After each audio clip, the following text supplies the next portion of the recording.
Visi žmonės tik tai namie arba gerdavo, arba dulkindavosi. O norėčiau pašnekėti apie karantiną.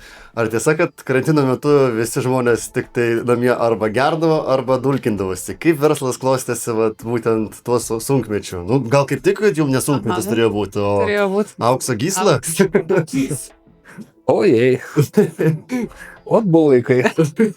Dar. Apie karantiną aš sužinojau verslo kelionėje Ibizoje. Buvo mūsų suvažiavimas ir atsimenu, galvoju, o ką aš dabar darysiu?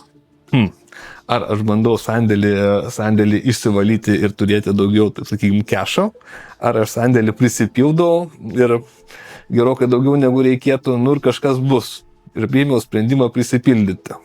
Ir kaip gailėjau, kad neprisipildžiau dar daugiau, nors atrodė jau daugiau nėra kur, bet išnešė viską, kas buvo. Tai, ko nepardavėm 5 metus, viskas išėjo. Geras. Ir buvo tik duokit.